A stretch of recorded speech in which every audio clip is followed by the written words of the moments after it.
visiting with our Shap of the Week. And Ryan, I'm going to say this right because I think I've been doing a decent job of it all year. Ryan Natenstedt. Is that right? That is perfect. All right, good. Sometimes that's all you care about. Just get the name right. One of the things that you guys have been getting right for this, run since the loss to Cy Ranch has been getting better as an offensive line collectively. I know there were a lot of questions with only Blake returning. From a leadership standpoint, what has Blake meant to your evolution as an offensive lineman here at Westlake? Blake's been everything to all of us because he's really the only person that was coming back this year with any experience, and I think without him, we'd be a very different offensive line. He's just kind of kept us all together, and when things were rough during spring ball and early fall ball, he just kept telling us, trust the process, trust Coach Murdoch and Coach Wilson, and I think we're all really happy with where we've turned out. Part of it is learning how to work together, but it's also realizing that you're never going to be the same player from Friday to Friday. From your perspective, what are the lessons where you've had moments of failure? It's such a unique position, and I always enjoy these conversations because how you guys have gelled together as a team and how you specifically have gotten better, and the only way you get better is if you fail a little bit. So what was that aha moment where you said, okay, I know what to do now and I'll never do that again? Week 1 against Belton, we were lucky to come out with a win, but I definitely had the worst game of my career. It was my first game playing tackle, and I think I let up 2 sacks, and I just had to take a long look at that film, and I just kept looking over it, and then every week we're repping the same drills, and then as soon as I knew it, I was just not letting up any sacks anymore, and I think that's a major key as to how we just keep getting better is that we just repeat the same thing. Every week it's the same drills. We get really good at what we have to do, and then as soon as you know it, there's no mistakes happening on the O-line anymore. And it's fun to think about because people don't realize that footwork and athleticism is a huge part of it. I think people look at the offensive line and they go, okay, you're just the big dudes that try to keep the quarterback upright. We talk about it in run blocking and stuff like that, but the big guys have to have light feet and quick feet. Can you describe that? Well, it's definitely, I think it's a lot harder than people think because we have an undersized O-line this year, but I think our footwork has been really good, and it's tough to kind of balance that line of being big and strong but having that good footwork, and in the end, if you don't have any footwork,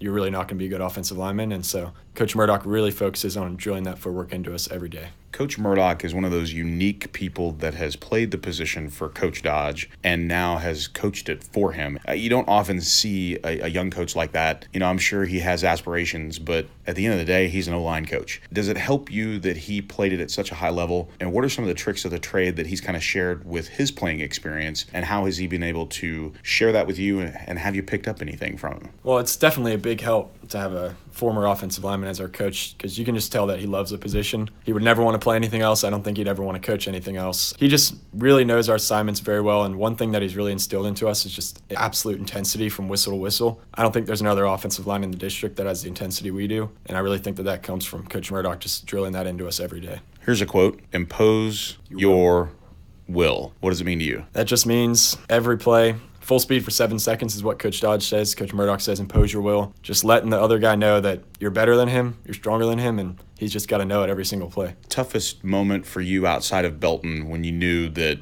okay, we're in a dogfight down here. What was the game, or has it come yet for you where you knew, okay, we have our work cut out for us? I think that would definitely be against Cy Ranch, which was kind of a wake-up call for all of us. I think it was going into that last drive after they scored to take the lead, and we knew that we were going to have to drive the ball all the way down the field. We didn't get it in the end, but I think we were all really proud of how we played because we didn't really let up any pressure on Taylor that drive, and in the end we just kind of ran out of time, but I think that was a big moment for the offensive line in general. I always love talking about how a loss can ignite a team. Something happens that's negative, and in this case it was a loss. We had Taylor in here, we had Blake in here, and both said, I know nobody really wants to hear that a loss is a good thing, but let's face it, we've all played a ton of football, and we know what it's like to win, and we know what it's like to lose. And Taylor said something pretty prophetic. I've been a part of this team for 3 years. We've lost 4 times. Those 4 times we didn't hit our goals. It's literally that easy. Is it that easy for the offensive line as far as the goal board is concerned? What does it mean to you? Absolutely. The goal board's everything. One of our goals is no sacks, which we've been doing great this year. I think we gave up, since Cy Ranch, we gave up 2 sacks against Lake Travis, and that's been it. That, and then get 10-plus pins or RBIs, which is like pancake blocks. So that's huge for us, and every week that we've hit those goals, we've won the game. So I think since that Cy Ranch game, we lost at home. that was just a big embarrassment for all of us, and I think the numbers have shown that we've really turned it around as a team. In the meeting room, I know this is where kind of the nuts and bolts of football actually get ironed out. It's so interesting to kind of look at football as a very physical game, but to understand the intelligence necessary to play it at a high level. And as I talk to defensive players, and even when you talk to Tony Salazar, you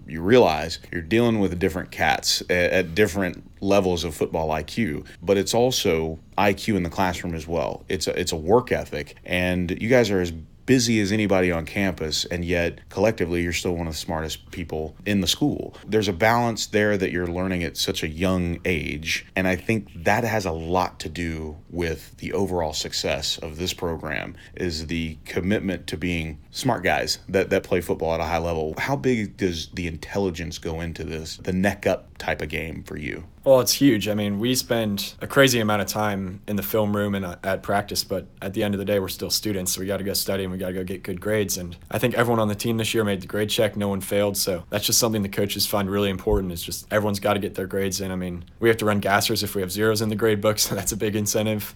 But I just think if you're smart in the classroom, that's going to transfer over to the football field, and that's something that Westlake is really good at. And I think it's also something that you understand it at a higher level because you've got the coaching staff is kind of buying into it. You don't have guys that are, see it third period guys. Like Blake Sabraco talked about that with Coach Vosick, and you can see it that it's there with Coach Murdoch as well. There's no see you in third period or see you before school at practice. I'm sure the offensive line, I don't even want to think about the text thread between the offensive line and you guys. So what is that chemistry like to have kind of constant contact with one another? Well, it's huge. I mean, during the season, none of us had been on varsity, so Blake told us before the season, he said, we're probably going to spend about 80% of our lives together these next few months, and that's absolutely been true. And just spending that much time with your brothers like that, I mean, you're going to develop a bond and a chemistry. In the end of the day, you're going to have friends for the rest of your life, and that's just going to help you even more on the football field. And you guys joke around. Give us, and now remember, it's radio, but if you can kind of filter through some of the stuff, what's some of the funny stuff that happens?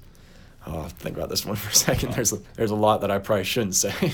Most of our funniest moments happen at Matt's El Rancho. We go there every Wednesday night. And we have a sophomore on our team, Aiden Kennard, and he's a bit clumsy, so he's always spilling his drinks at Matt's El Rancho. So Coach Murdoch's wife, one of the times we went there, ordered him a sippy cup.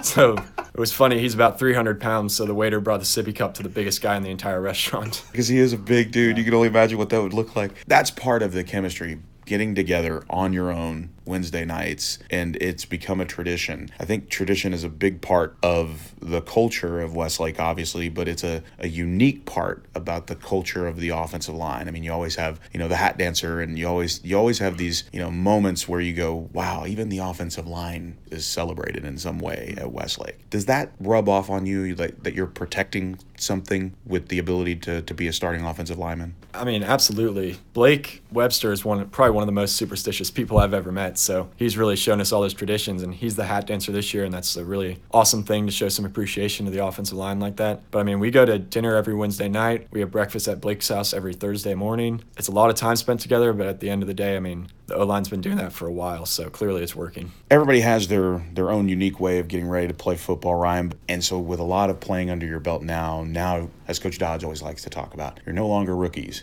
You've got 8 games under your belt. You're going into your 9th. You're starting to realize that this is the last time they're going to do this. This is the last time they're going to do that. You're going into this 2-game stretch where you guys have to be mentally focused and not look ahead. And from Coach Dodge's perspective, you guys are right there in the moment all the time. Is that the genuine part of the psyche of the team right now? Absolutely. I mean, it's hard not to look ahead when everyone outside the field house is looking ahead, but Coach Dodge always says that everyone outside the field house can talk about whatever they want to. We're going to talk about Anderson High School. As my senior year, I don't want it to end, so I got to take every game for what it is and just go out there and play my heart out every time. It's your last everything. The next time you do something, this will be the last time you play against Anderson. I often think about what that does because it's over so quickly. Blake kind of summed it up too. He said, this is the last time I'm going to do all this stuff, so I better make it count.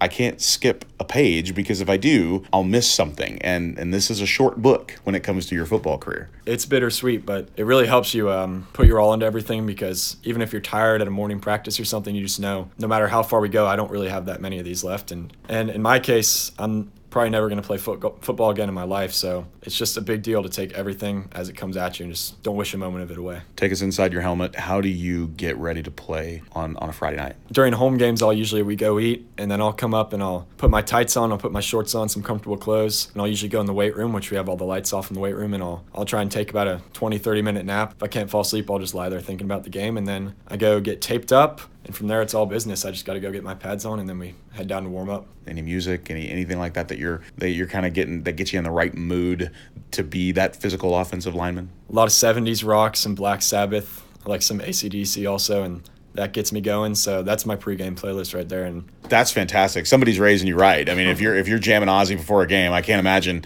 Ozzy and AC/DC right before you put a helmet on to go you should write a song called Impose Your Will. That would be a pretty hot metal tune to get geared up. Ryan Natenstedt, thanks so much for joining us, our Shap of the Week, and it's always fun to talk to an offensive lineman. Good luck the rest of the way. Thank you for having me.